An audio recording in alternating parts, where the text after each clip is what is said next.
Ito na ang ating mga sahog, 4 na pirasong ipon. At hinimay ko ng labahita.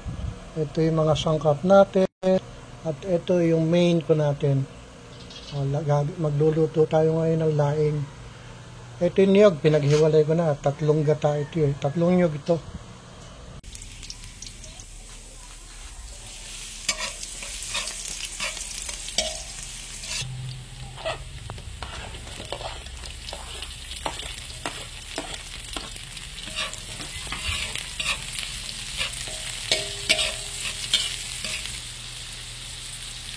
Isama na natin yung isang labahita. Pinilihan ko na ng pinikyan para masarap kainin. Sama na rin natin itong 4 na pirasong hipon. Pero pagka namula na yan, hahanggang ulit natin. Dahil madali siyang maluto naman.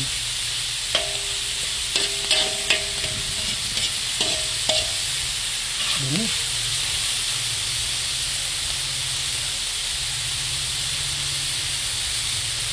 Mali pa pala. Hindi pa natin nag-iwisyo yung bagay.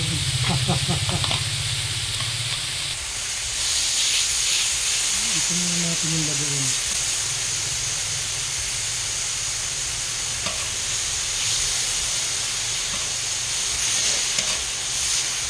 Sama-sama na yan. Nahuli yung bagay.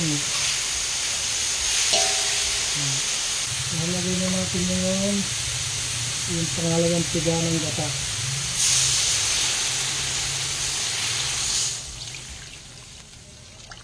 Yan.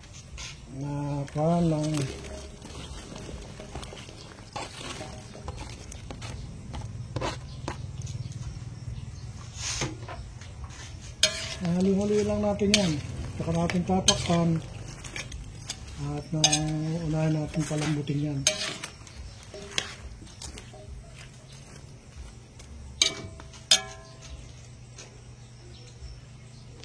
Tatakpan na natin ngayon yan.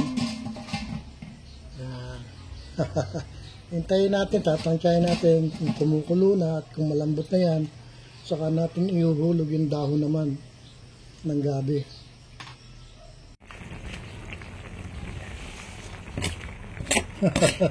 May malaki, may maliit na yan.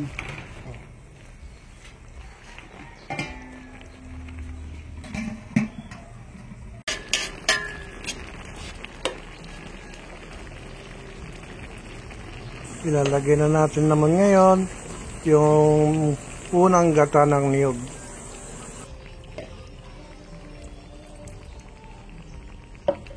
Hayaan lang natin yung kumulo na kumulo ulit. Hintayin natin hanggang sa lumakot. Presto, meron na tayong laing. Lalapit pa po pagka lumamig.